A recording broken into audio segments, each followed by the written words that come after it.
ফের শহর কলকাতায় ভয়াবহ অগ্নিকাণ্ড। এবার ঘটনাস্থল পার্ক স্ট্রিট। পার্ক হোটেলের ঠিক উল্টো দিকেই একটি প্রখ্যাত মিষ্টান্নর দোকানে আগুন লেগে যায় আজ দুপুরে, এবং আমরা সেই ছবি দেখতে পাচ্ছি। ক্যামেরায় বরুণ ভান্ডারী সেই ছবি দেখাচ্ছে।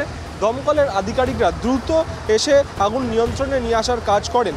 দমকলের 4টি ইঞ্জিন ঘটনাস্থলে রয়েছে এবং তার পাশাপাশি কলকাতা পুলিশের ডিজাস্টার ম্যানেজমেন্ট গ্রুপের আধিকারিকরাও রয়েছেন।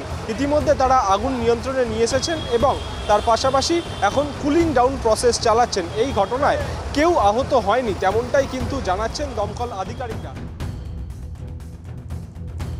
ফায়ার কল এলো, অ্যাজ সুন অ্যাজ আমাদের ফায়ার ব্রিগেড হেডকোয়ার্টার থেকে মুভ করেছে স্টেশন অফিসার সুদীপ্ত মুখার্জি সমেত ফায়ার ক্রু মেম্বার্স, দুটো গাড়ি এবং আরও দুটো গাড়ি চলে এসছে।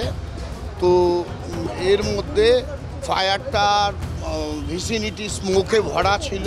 মেজেনাইন ফ্লোর আপনারা তো জানেন, 450, 750 দুটো স্কোয়ার ফিট, মানে ground floor as well as মেজেনাইনে কভারিং এরিয়াটা খুব স্মোক লক ছিল, অ্যাজ ওয়েল অ্যাজ সিলিন্ডার। তো ভেরি র্যাপিড আমরা কাজ করে সিলিন্ডার একটাও এক্সপ্লোড হয়নি, সিলিন্ডারগুলোকে নামিয়ে দিয়েছি। এই এতে ছটা জেটে কাজ করেছে, এখন 3টে জেটে রিডিউস হয়ে আমাদের cooling down and damping down salvage work চলছে।